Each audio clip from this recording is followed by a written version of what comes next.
Welcome back to BSNBuffs.com and our overview of the Colorado Buffaloes fall camp that's just around the corner. And once again, we're here at a beautiful overlook, an overview of the Boulder Valley. And we are talking about special teams in Boulder this year because special teams have been an Achilles heel of the Colorado Buffaloes in one way or another, really since Gary Barnett's tenure ended in Boulder. And so we have to talk about how is this going to improve? What aspects did they do well last year? What aspects do they need to do better in this year? And one of the big storylines, Jake, is the fact that there is no longer a special teams coach. There is no longer one single assistant dedicated to this aspect of the game. This is going to be a joint effort by the staff. However, we've seen in the past where there is a dedicated special teams coach, and it didn't do much under Dan Hawkins and under John Embry.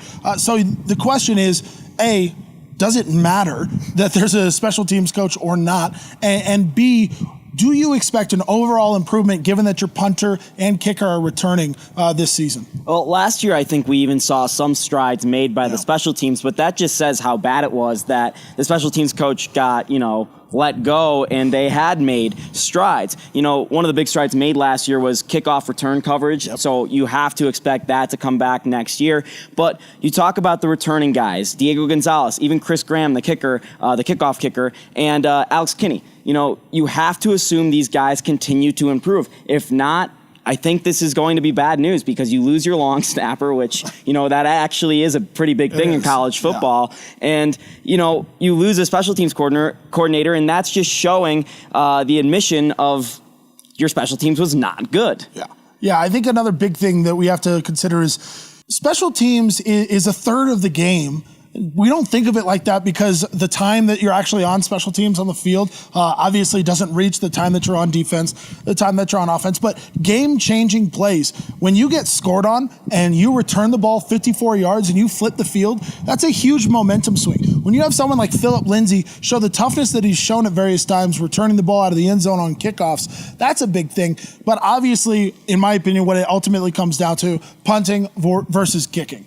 Because with Diego Gonzalez, we've seen strides. We've seen big moments. He beat CSU in overtime with that field goal. But what did it come right afterwards of course? And going forward in the year, what other moments did he struggle? Those are moments that he has to capitalize on this year. I talked about it on the BSNBuffs.com podcast that when they need points in the red zone, when they need to extend a lead from 3 to 6, from 7 to 10, when they need to cut a lead from 6 to 3 or tie a game in the fourth quarter, these are huge, huge moments. You would hope that Diego Gonzalez can improve, but ultimately, I don't know exactly how much improvement you can expect. You hope for a lot. I don't know if you can expect it.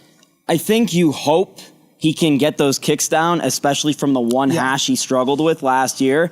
I don't think you can expect it to change, but just thinking about the mindset and the mentality that has on the rest of the football team, if you're Sefo Lufau and you got a 3rd and 9 and you're borderline in field goal area, you're going to try and get that play to go to the hash that Diego Gonzalez doesn't struggle with. Right. So knowing that Diego Gonzalez maybe could kick the ball from all sides of the field in between, I think would help the offense in a sense in attacking the field in third downs. But you have to have him, I think, get to that 75% threshold, which is really good for a college kicker, for them to have a chance at making a bowl. Really, special teams could be that impactful. It absolutely could, and we've seen special teams play a vital role for programs like Virginia Tech for absolute ever.